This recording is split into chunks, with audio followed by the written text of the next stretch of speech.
Collector કચેરી સભાખંડ પાલનપુર ખાતે બનાસકાંઠાના સાંસદ ગેનીબેન ઠાકોરના અધ્યક્ષસ્થાને જિલ્લા વિકાસ સંકલન અને દેખરેખ નિયંત્રણ દિશા સમિતિની બેઠક યોજાઈ હતી। આ બેઠકમાં દિશા બેઠકના અધ્યક્ષ અને સાંસદ ગેનીબેન ઠાકોરે જણાવ્યું હતું કે કેન્દ્ર અને ગુજરાત સરકારશ્રીની તમામ યોજનાઓના છેવાડાના વ્યક્તિઓ સુધી પહોંચે, લાભાર્થીઓને ઘર આંગણે જ વિવિધ સેવાઓનો લાભ મળે તથા વિશેષ ગ્રામ્ય કક્ષાએ વિવિધ વિકાસના કાર્યો થાય તે જરૂરી છે। આ દિશા બેઠકમાં મનરેગા નલ સે જલ યોજના, પ્રધાનમંત્રી આવાસ યોજનાના લાભ મળવા પાત્ર લાભાર્થી કોઈ લાભથી વંચિત ના રહે અને લાભાર્થીઓને સમયસર નાણાં ચૂકવાય તે અંગે સૂચનો કર્યા હતા।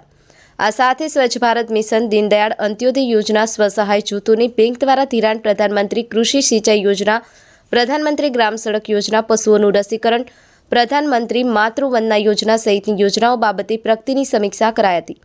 જિલ્લાના થરાદ વાવ અને સુઈગામ તાલુકાના વિસ્તારોમાં જમીનમાં ક્ષારનું પ્રમાણ વધુ ના વધે તે માટે પગલાં અને ક્ષાર અટકાવતા વૃક્ષો વાવવા જિલ્લાના ખેડૂતોને પણ અનુરોધ કરાયો હતો।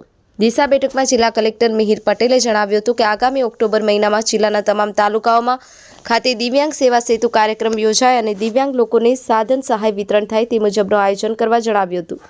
રિન્યુઅલ એનર્જી અંતર્ગત લોકલ કારીગરોને ટ્રેનિંગ આપવા પણ જિલ્લા કલેક્ટરશ્રીએ ભાર મૂક્યો હતો। આ બેઠકમાં જિલ્લા વિકાસ અધિકારી એમ.જે. દવે સહિત સંબંધિત વિભાગના અધિકારીઓ અને કર્મચારીઓ ઉપસ્થિત રહ્યા હતા। નીરજ બોરાણા, जी एक्सप्रेस न्यूज़, बनासकांठा। जी एक्सप्रेस न्यूज़ चैनल को सब्सक्राइब करना ना भूलें। ताज़ा अपडेट पाने के लिए बेल आइकन पर क्लिक जरूर करें। हर न्यूज़ को लाइक करें।